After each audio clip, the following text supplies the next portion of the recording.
गोधरा कांड। ये बात है 2008 की। बारिश का मौसम था और रात का समय था। अहमदाबाद के एक छोटे से अपार्टमेंट में एक नौजवान जर्नलिस्ट आदित्य शर्मा अपने डेस्क पर बैठे अपने पुराने नोट्स को देख रहा था। आदित्य बस एक ऐसे केस की तलाश में था जो उसका नाम मशहूर कर दे। लेकिन उस रात एक अनजान मेहमान उसकी जिंदगी पलटने वाला था। जब वो अपने नोट्स को पढ़ रहा था तब अचानक से उसके दरवाजे की घंटी बजी। दरवाजे पर एक बूढ़ा सा आदमी खड़ा था। आदित्य ने उससे पूछा कि वो कौन है, तो वो आदित्य के कदमों में गिरकर फूट फूट के रोने लगा। उसने कहा कि क्या आप मुझे इंसाफ दिला सकते हैं? आदित्य को कुछ समझ नहीं आया। आदित्य ने उस बूढ़े आदमी को अंदर बुलाया और उसके लिए पानी लेने किचन में गया। पर जब तक वो वापस आया वो बूढ़ा आदमी वहां से जा चुका था। बस टेबल पर एक लेटर और एक फोटो पड़ी थी। फोटो किसी बूढ़ी औरत की थी। लेकिन जब आदित्य ने फोटो के बगल में पड़े उस लेटर को देखा तो उसके रोंगटे खड़े हो गए।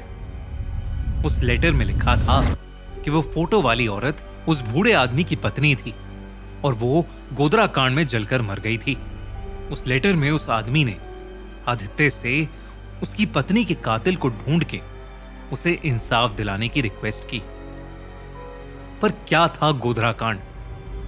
ये कहानी उस दिन की है जब एक आम ट्रेन का सफर मौत का सफर बन गया।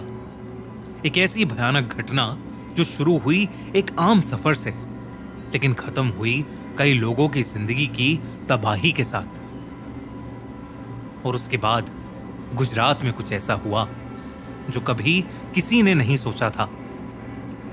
ये कहानी है गोधरा कांड की, 27 फरवरी 2002 के उस काले दिन की जिसने गुजरात को आग में जलाकर राख कर दिया था। साबरमती एक्सप्रेस मुजफ्फरपुर से अहमदाबाद जा रही थी। ट्रेन के 2 डब्बे ऐसे थे जिसमें अंदर के पैसेंजर्स ज्यादातर कार सेवक थे और वो कार सेवक अयोध्या में हुए एक धार्मिक इवेंट से वापस लौट रहे थे। ट्रेन के अंदर शांति थी लेकिन गुजरात के आसमान में एक तूफान उमड़ रहा था, क्योंकि ये वही दौर था जब अयोध्या में मंदिर और बाबरी मस्जिद के बीच एक झगड़ा चल रहा था। साबरमती एक्सप्रेस उस दिन लगभग 4 घंटे लेट चल रही थी और सुबह के 7:43 पर गोधरा में साबरमती एक्सप्रेस प्लेटफॉर्म पर पहुंची। उसका इंजन धुआं उगल रहा था और पूरी ट्रेन इतनी भरी हुई थी कि शायद किसी भी एक्स्ट्रा इंसान के बैठने की जगह भी नहीं थी। जैसे ही ट्रेन ने स्टेशन छोड़ा कुछ अजीब सा होने लगा। किसी ने अचानक से इमरजेंसी चेन खींच दी।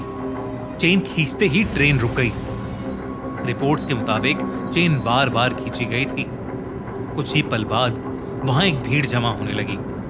हवा में एक अजीब सी टेंशन थी और फिर कुछ लोग ट्रेन की तरफ आगे बढ़ने लगे। अचानक पत्थरबाजी शुरू हो गई। पत्थर ट्रेन की खिड़कियों से टकरा रहे थे और शीशे तोड़कर अंदर के पैसेंजर्स को घायल कर रहे थे। कोच S5 और S6 जो कार सेवकों से भरे थे एक डायरेक्ट टारगेट बन गए थे। अंदर पैसेंजर्स पैनिक में आकर खिड़कियां बंद कर रहे थे, चीख रहे थे। लेकिन तब तक कुछ लोग कोच के अंदर घुस चुके थे।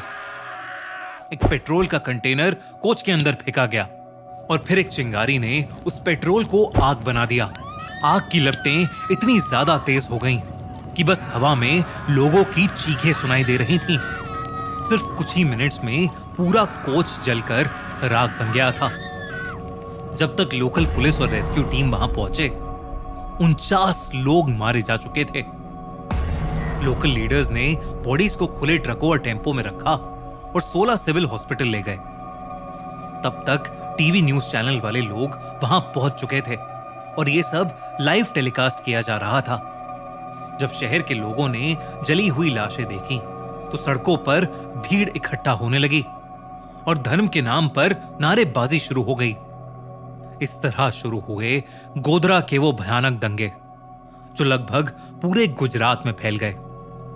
तलवारें और मशाले लेकर लोग सड़कों पर निकले, घर जलाए गए और शहर एक एक करके जंग के मैदान बनने लगे।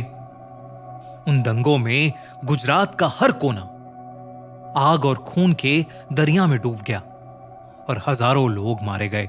आदित्य को इतनी कहानी तो पता थी, लेकिन इस केस से जुड़े कई सवाल थे जिनका उसे भी कोई जवाब नहीं मिल रहा था, क्योंकि वो जवाब शायद दबा दिए गए थे। आदित्य ने गोधरा जाकर लोगों से पूछताछ शुरू कर दी। कुछ लोगों का मानना था कि जो भीड़ उस दिन गोधरा में ट्रेन के सामने इकट्ठी हुई, उसका ट्रेन जलने से कोई लेना देना नहीं था, बल्कि उस ट्रेन के 2 डब्बों का जलना सिर्फ एक एक्सीडेंट था। कुछ लोगों ने आदित्य से कहा कि किसी के सिगरेट की वजह से उस ट्रेन में आग लग गई थी, तो कुछ लोगों ने उसे बताया कि ट्रेन में कुछ लोग खाना बना रहे थे और खाना बनाते हुए गैस सिलेंडर फट गया, जिसकी वजह से उस ट्रेन में आग लगी थी। फिर भी किसी के पास कोई पुख्ता जवाब या सबूत नहीं था।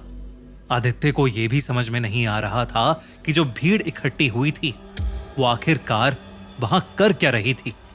गोधरा कांड के सच को समझने के लिए 2002 में ही नानावती मेहता कमीशन बनाया गया था, लेकिन 2008 में जाकर इसकी रिपोर्ट आई, जिसमें इस घटना को एक पहले से की हुई साजिश यानी एक प्री मेडिटेटेड कॉन्स्पिरेसी बताया गया। इसके मुताबिक उस ट्रेन का जलना एक अटैक था और यह अटैक एक प्लान्ड कॉन्स्पिरेसी थी, जो ट्रेन के S6 डब्बे को टारगेट करने के लिए बनाई गई थी, जिसमें ज्यादातर अयोध्या से लौट रहे हिंदू कार सेवक बैठे थे। लेकिन यह रिपोर्ट कंट्रोवर्शियल रही। कई क्रिटिक्स ने इस रिपोर्ट को बायस्ड कहा और यह आरोप लगाया कि यह रिपोर्ट सिर्फ एक तरफा बात कर रही है। कंसर्न सिटीजंस ट्रिब्यूनल की एक और रिपोर्ट ने इस घटना को एक अलग एंगल से सामने रखा। ट्रिब्यूनल ने कहा कि यह कम्युनल टेंशंस का नतीजा थी और इसे कुछ पॉलिटिकल पार्टीज ने जानबूझकर करवाया था। इस रिपोर्ट ने दंगों के दौरान पुलिस और एडमिनिस्ट्रेटिव मशीनरी के फेलियर्स को भी हाईलाइट किया, लेकिन कई लोगों का कहना था कि दोनों गवर्नमेंट्स ने अपने हिसाब से पूरी कोशिश की। लेकिन रियलिटी यह है कि गुजरात का जख्म भरने में कई सालों का समय लग गया और शायद वो जख्म अभी भी पूरी तरह नहीं भरे हैं। आदित्य ने भी सच तक पहुंचकर उस बूढ़ी औरत के कातिल को ढूंढने की पूरी कोशिश की, लेकिन वो भी इन्हीं सब सवालों से जूझता रहा। 2011 में एक स्पेशल इन्वेस्टिगेशन टीम ने अपने इन्वेस्टिगेशन के बाद 31 लोगों को गिल्टी साबित किया और उन्हें उम्र कैद की सजा सुनाई गई। स्पेशल इन्वेस्टिगेशन टीम की फाइंडिंग्स ने गोधरा के कुछ पहलुओं को क्लैरिफाई किया, लेकिन सवालों का सिलसिला कभी खत्म नहीं हुआ। गोधरा कांड सिर्फ एक ट्रेन का सफर नहीं था। इस घटना के पीछे के सच को समझना काफी मुश्किल है, लेकिन अगर आप इस घटना के सच को करीब से जानना चाहते हैं तो ZEE5 पर विक्रांत मासी की नई मूवी द साबरमती रिपोर्ट बिल्कुल भी मिस मत करना।